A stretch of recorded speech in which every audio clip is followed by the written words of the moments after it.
All right, YouTube, how you doing? Welcome back to the channel. It is Wednesday, September 24th. We got a full MLB slate to dive into in today's video like we always do. I'm going to dive into each and every one of these games. I'll give you my prediction on the side. I'll give you my prediction on the total. We'll talk about any other plays like player props that we like within the game as well. But as always, guys, keep an eye down on the pinned comment of this video. That's where you'll find all of my final plays so that I'm actually rolling with myself. If that does interest, if you don't want to fade me, all of that absolutely free down in the pinned comment.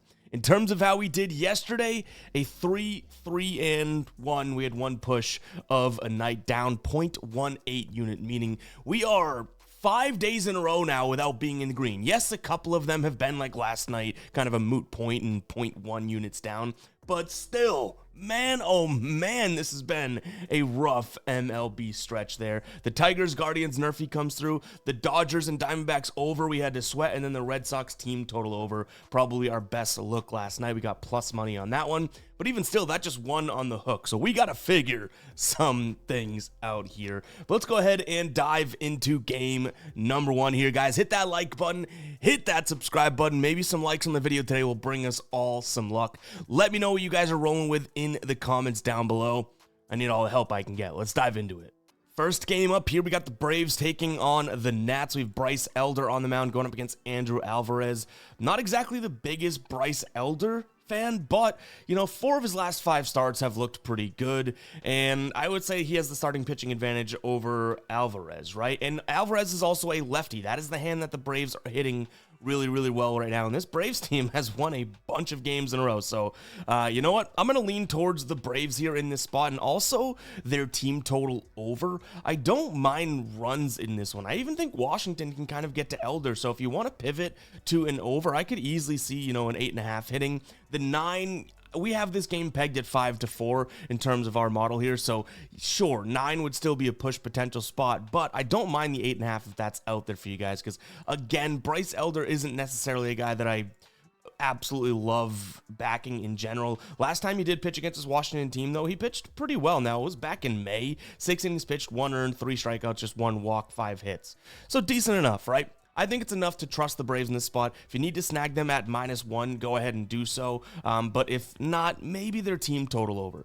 That being said, we always have to worry, you know, a home team might not get their last at-bats if they are winning. So that does kind of, you know, cut out a little bit of the value there, right? Especially with, you know, them if you're taking them on the full run line at 1.5 and or their team total. So let's keep that in mind. All right, next up, we have the Padres taking on the Brewers. We had the Brewers team total over yesterday, and what did they score? Oh, right, 0 runs. Today, will that be the case? We have Dylan Cease on the bump here for the Padres going up against Chad Patrick. One thing that I want to call out that's really important in terms of where I'm going in this game is the pitch mix between both of these pitchers here. You could see the slider fastball being the 2 pitches for Dylan Cease, right? Looks like the Brewers will be okay hitting the slider and fastball, but then you turn to the fastball and cutter from Chad Patrick, and literally 2 of the worst pitches that the Padres are seeing right now. Nobody's hitting the cutter worse over the last 30 days than this Padres team, so I do think that there's an angle to get to the Brewers here for plus money. Being able to get them, I think, at like plus 110 right now seems like there's some value. Now, is their offense going to be absolutely dry like it was yesterday? Let's hope not if we do ultimately end up rolling with this one, but they've now lost 2 in this series.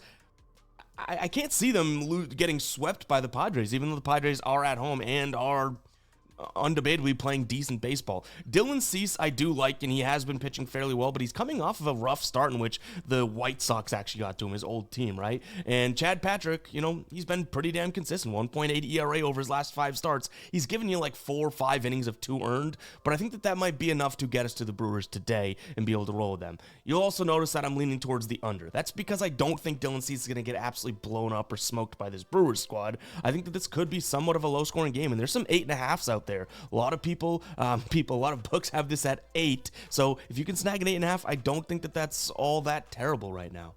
Real quick, guys, before we do move on with the rest of the games, I wanted to talk to you about Epic Fantasy. I have been In love, is that a strong statement? In love with this app, guys. It's super, super fun. It operates just like your normal DFS pick'em apps, right? You pick more or less based on player set projections, but I just love the uniqueness of this app. First and foremost, some of the lines are a lot better than other apps, right? You'll see 5 to 6 yard differences in the NFL or a whole hit difference in the MLB, that type of thing, right? But they also have better multipliers and better payouts for the slips that you're entering. That's not even the coolest part that they're doing. That is obviously great, and that is a reason in and of itself to get over on Epic Fantasy, which, by the way, link down in the description as well as the pinned comment. The thing that I've been having the most fun with is the Fade'em section. You can see in the graphic next to me, Pick'em is highlighted, but at the top right of that phone icon, the Fade'em section. What that is you go on and see other users' entries. Yes, if I entered a play, you'd be able to see it, and you could say, you know what, I don't really love that Ev took that entry.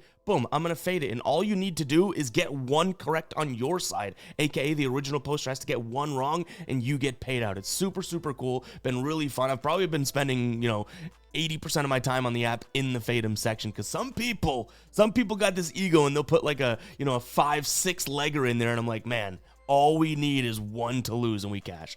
Go check it out, guys. Link down in the description as well as the pinned comment. Let's jump back into the games here. All right, we got Baltimore taking on Tampa Bay, another one of our duds from yesterday. We like Tampa Bay on the money line. They do not come through. Today, I do think will be a little bit different. We have Shane Baz on the bump going up against Tyler Wells. Now, I've kind of clung on to Shane Baz longer than most, right? A lot of people have been totally off his train, which is understandable. But I do think he has somewhat of a pitching advantage here over Wells, who, Shane Baz is going to throw fastball, he'll throw the knuckle curve, he'll throw the cutter. All those pitches look like this Baltimore team could struggle with them, and they're the second worst team in baseball last 30 days against righties. They're slugging second worst, fourth worst in ISO, OPS 28th, so what's that, third or fourth worst? Like, I do think that this could be a spot for the Rays to go out there and win this one, especially for plus money. But I also am focusing on Baz pitching really well and having a fresh bullpen go in there and pitch well as well, because I like the idea of Baltimore's team total under. That's something that I can get behind in this game as well, regardless if this Tampa Bay team gets to Wells or anything like that. So if you like the idea of plus money, yeah, Tampa Bay money line is probably the move. If you like the idea of Baltimore scoring less than 5 runs, I could get behind that as well. They've hit that in 8 of their last 10 games, but you are paying a little bit more juice for it. So might be something that we double dip into in this game, but just saying, if you want to get a little bit more risky, you got plus money on the Tampa Bay side of things, or I do think that it's, and I hate to use the word safe in this industry, where I do see the more likely play happening would be obviously Baltimore not scoring 5 runs. Like, they could win this game, even if we don't believe in the Tampa Bay offense, they could win it 4-3, and that team total would still cash, right? All right, we got the Reds taking on the Pirates, and not just the Reds or the Pirates. We got a Hunter Green-led Reds going up against a Paul Skeens-led Pirates squad. So this should obviously be a very good game in terms of a pitcher's duel. Where I'm going in this one is, well, 2 things. I like the idea of the Nerfy. Now, you have to pay a lot for it, but I got it at -1, I think 60 over on Novig right now. That might be something that's worth considering. I know it's a lot of juice, but still, I wanted to get some form of an under in this game. But I'm also going to take a peek at the Reds. Now, do I have the cojones to fade Paul Skeens? Maybe not, but the reason being, and I guess it's just situationally, right? If we look at the wild card race here in the NL, the Reds are a game back. I mean, the Pirates aren't making the playoffs. This Reds team at home, coming off of a loss yesterday, probably has a little bit more fire underneath their you-know-what, you know what I mean? And now, do I think Paul Skeens is going to go out there and get shelled? No, not necessarily. I mean, he had one of his worst starts of the year against the Cubs in his last start, but I do think that, we're only probably going to see 4 or 5 innings from Skeens, especially on the road. 5 innings maybe, right? If that's the case, then this Reds team has the advantage in terms of getting to the late innings, I would say. Santana, Matson, Lawrence, even if you want to say those are good bullpen arms, those arms went yesterday. I mean, yeah, they probably could pitch today if they needed to, but again, it's a Pirates team that these games don't matter as much as the games for the Reds. So I like the late innings here for the Reds. I'm not telling you that Skeens is going to get shelled, but I am going to lean towards the Reds in this spot. Just hoping Hunter Green can continue to do what he's been doing, obviously, right? Like, he came back, looked a little shaky in one of his starts, but last time out, against the Cubs, which they hit up Skeens, a complete game, 1 hitter, 9 strikeouts, no earned in that game. We'd take something like that again, wouldn't we? All right, next up, we have the Guardians taking on the Tigers. This Guardians team now leading the Central, right? Technically still tied with the Tigers, but I believe playoff tiebreaker-wise, they're ahead of them. So, yeah, big game yesterday, and this is a great series. Guardians get the win yesterday. It was a close game, a low-scoring game. Scoople hit a guy in the face, which is crazy to see. But then the the Guardians end up pulling away 5-2 victory. They've now won 1 million games out of their last 1,000,001. I don't necessarily know if I am crazy for doing this, but I do like the Tigers today. We have Jack Flaherty on the mound going up against Tanner Bybee. I really do like the pitch mix for Jack Flaherty. He's going to throw the fastball, slider, and knuckle curve. That being said, any sort of, real or rationalization against this Guardians team lately has just gone out the window, right? So, yeah, I'll sound the psycho alert alarm. I like Jack Flaherty in this spot. In his career against the Guardians roster, it's actually pretty damn good. 104 plate appearances against, so they've seen him plenty. 26% K rate, 7% walk rate, 189 average against, and a 256 WOBA against.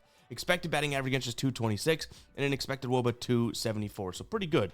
Bybee doesn't have the worst numbers against the current Tigers roster, but not as good as Flaherty. So give me a first 5 under as well. But yeah, for the plus money, I sounded the psycho alert alarm. We might be looking at this Tigers squad yet again. The question is, are they going to be able to score? Because they have been super inconsistent offensively here. All right, next up, Phillies taking on the Marlins. And when I said in the video that I couldn't get to the Marlins, even though I tried to yesterday, that should have been everybody's note to go and hammer the Marlins. Now, I will say, it was not, Chris Sanchez that blew it, right? You look at that game, yesterday was a 6-5 finish. You're probably like, Chris Sanchez must not have pitched all that well. He pitched 7 scoreless innings. The Marlins scored, I believe it was, let's see if we can pull this up. Yeah, the Marlins scored 3 runs in the 8th and 9th inning and then scored 3 more in extras. The Phillies scored 2 more in extras. So this game, pretty much all the runs came like 8th and 9th inning in.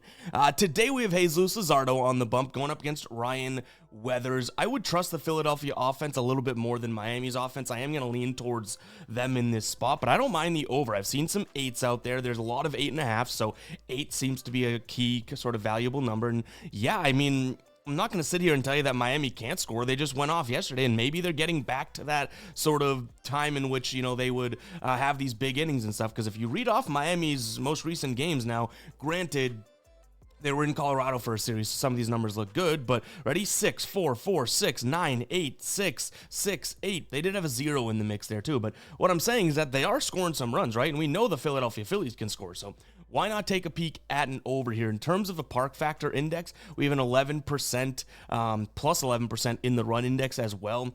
Looks like we could have some rain, but again, the humidity may help the cause here. So I'm going to lean towards the Phillies as well as the over. I think the Phillies do bounce back though. Yankees taking on the White Sox here. Max Fried on the bump going up against, I think they have an opener for the White Sox, but Tyler Alexander is going to be the primary pitcher.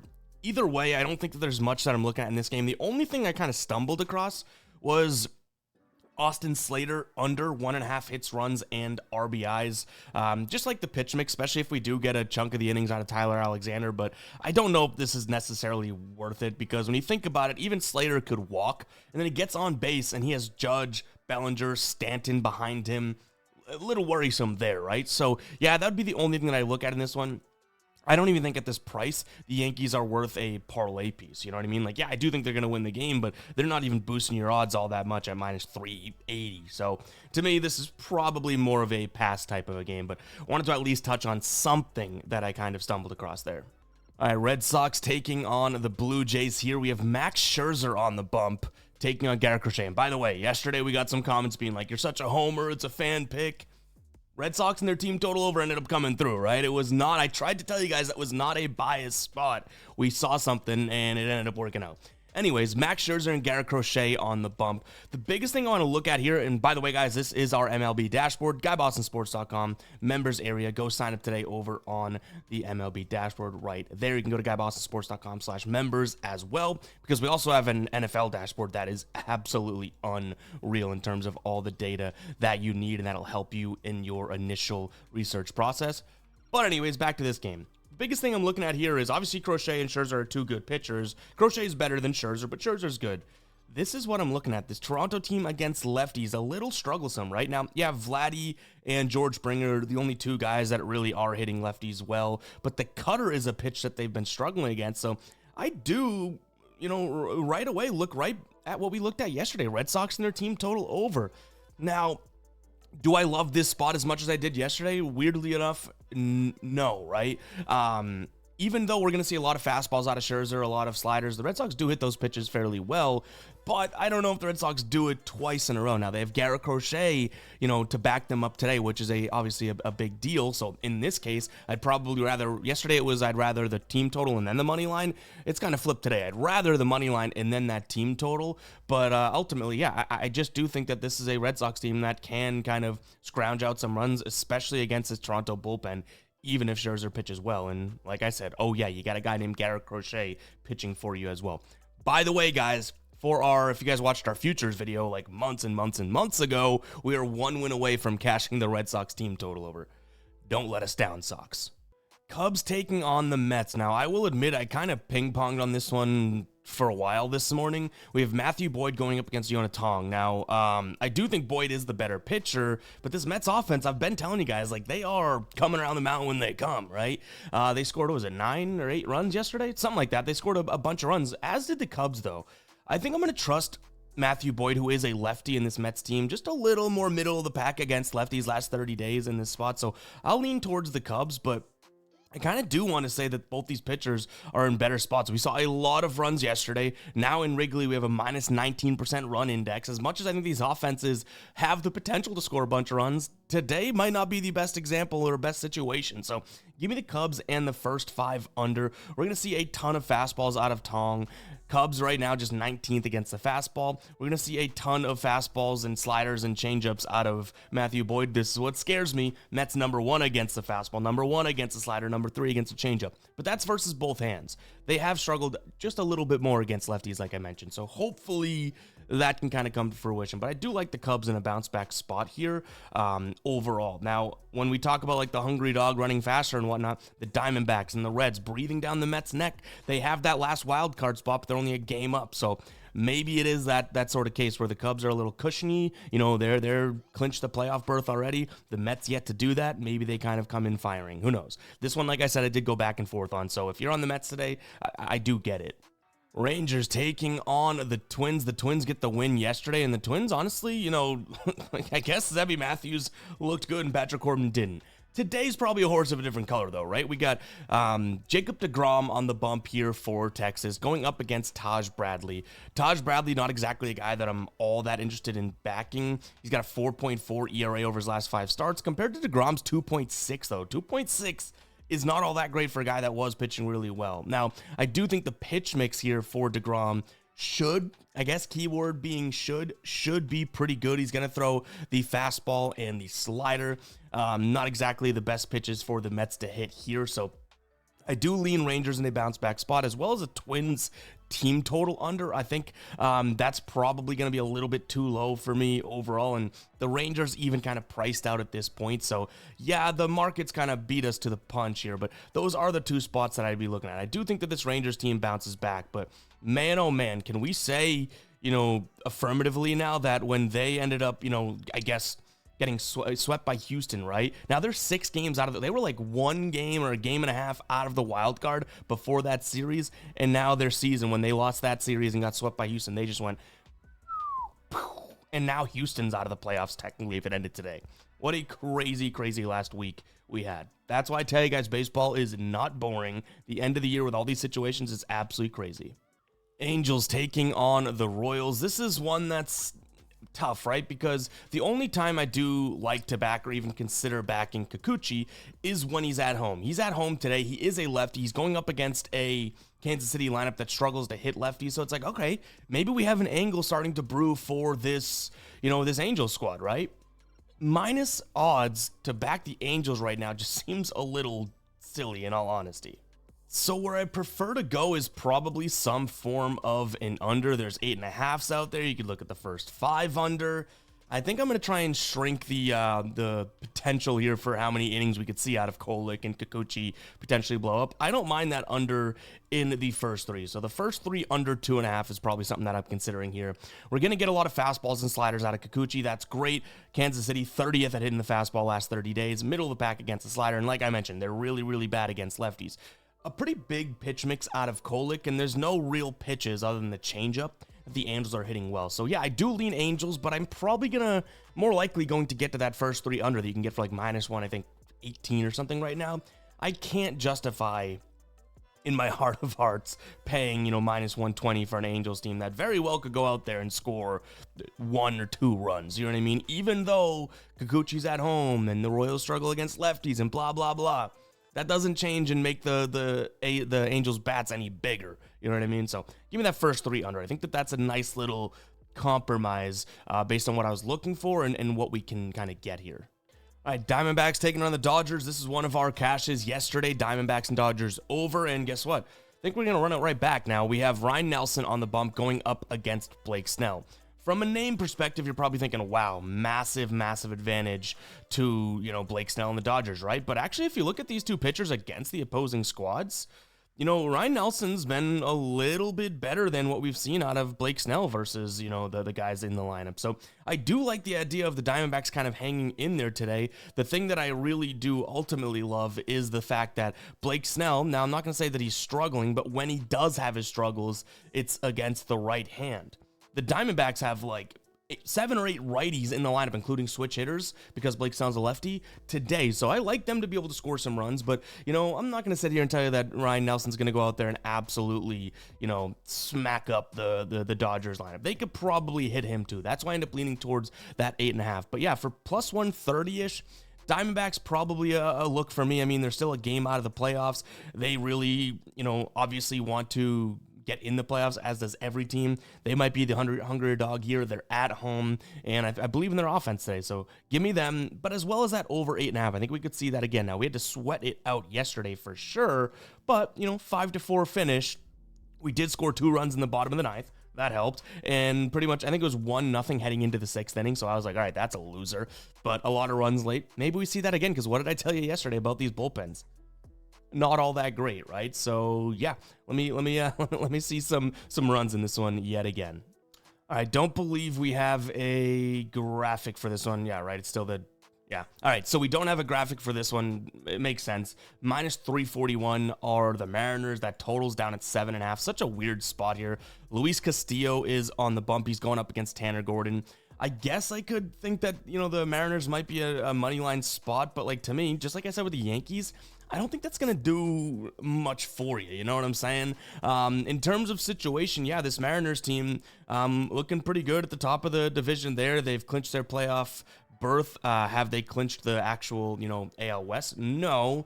But they have clinched their playoff berth, so I guess that they're probably feeling pretty good. I think they're a few games above of the Astros now, so maybe they take their foot off the gas. Yeah, I don't think this is worth that much of a money line spot, but I have a tough time getting to the Rockies whatsoever, right? There we go. See, we don't have the graphic for that one. All right, we have the Giants taking on the Cardinals here. Yesterday was a 8-9 or a 9-8 win for the Cards. I would say that, the Giants most likely don't get swept, but I do lean Cardinals in this spot. I like Sonny Gray on the bump.